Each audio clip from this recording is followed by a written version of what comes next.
Writing over at Huffington Post today, Ryan Grim and Matt Fuller report things are not going well on the very first day after the introduction of the GOP House plan to repeal and replace Obamacare. At least among folks who call themselves conservatives up on Capitol Hill and among the various right-wing organizations which support them. The Republican Study Committee, an influential group of House conservatives, Grim and Fuller write, called it a Republican welfare entitlement. Conservative advocacy groups, FreedomWorks, a major force on the right, put it simply, this is Obamacare light. Over at Breitbart News, the lodestar of the Trump administration, readers variously dubbed it Ryan Care, Obamacare 2.0, Soros Care. Really? Soros? Why is this his fault? Or for the wonks, the unearned income tax credit too.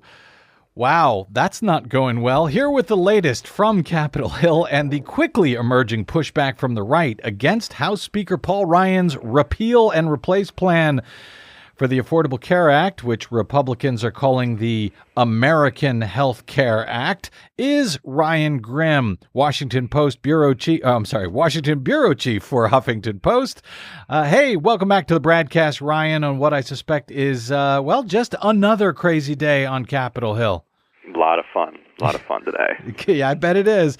All right. So what's the big complaint from conservatives? We've talked about some of the details in this plan. What's the big complaint about from conservatives about Paul Ryan's plan? And frankly, Ryan, why wasn't all of this worked out in the, last 7 or 8 years that they've all been pretending that Obamacare is a disaster?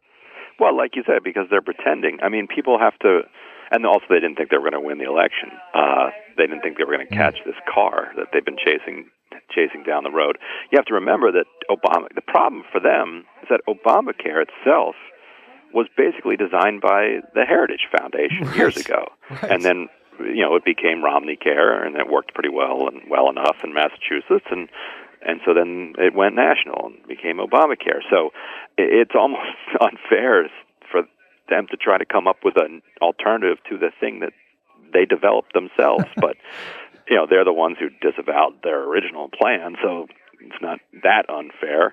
But their essential objection today is that Ryan's plan isn't really, in principle, any different than Obamacare. It is replacing tax credits that go to subsidize health care with tax credits that go to subsidize health care. The only difference is that Paul Ryan's tax credits are a little bit stingier, which I'm sure on a spectrum of things that conservatives would support is in the direction they'd prefer to go. But when they've spent the last 6 years making an argument about principle, that Obamacare is destroying freedom, right, then just kind of trimming it a little bit here and there and renaming the tax credit doesn't resolve your principled problem that you have with the bill. You quote in your piece today at Huffington Post David McIntosh. He's the president of Club for Growth. He calls this Ryan Care and a warmed-over substitute for government-run health care. Now, I don't know what David McIntosh thinks, but do these folks in the Freedom Caucus, when they call it government-run health care, now that they're in charge of coming up with something better in theory, do they still believe it's government-run healthcare? Are they getting high on their own supply? Do they believe this stuff? These Frank Luntzian phrases at this point. How aware are they that they've been spending the last 8 years pushing forward BS? The actual rank and file members here. I mean, well, good question. To their credit, they are making the argument that they have consistently said X about Obamacare. Paul Ryan's bill has the same attributes as Obamacare, therefore X applies to Paul Ryan's bill. So, they could have done some intellectual twist and said that these tax credits are not the same as the other tax credits and that these are kind of freedom-inspiring and incentivizing tax credits while the others were freedom-crushing tax credits. Right. But, to their credit, they didn't do that. They said, look, this is the same thing. Who are you trying to fool? Let me get a sense from you, Ryan. We've got just another minute or two here, but okay. So these people in the Freedom Caucus, I don't know that many of them are too terribly bright necessarily. They may have bought their own nonsense, but certainly these groups, Heritage Foundation, the Koch brothers, Americans for Prosperity, they know what's going on. How does, for example, Heritage, how do they justify their complaints to their own plan? You noted that, the Affordable Care Act, Obamacare, was initially a Heritage Plan idea.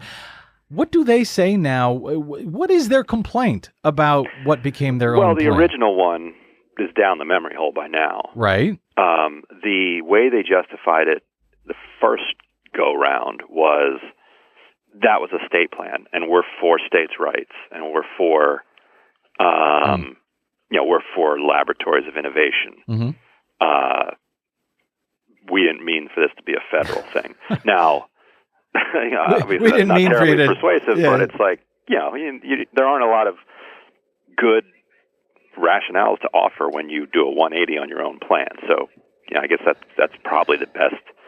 If I were, hired as a consultant to figure out something to how to flip completely on your own plan, that's about the best that you're going to do. But now they just ignore the fact that it was a heritage plan. It's like 12 years ago. Who can remember that? Yeah. 12 years.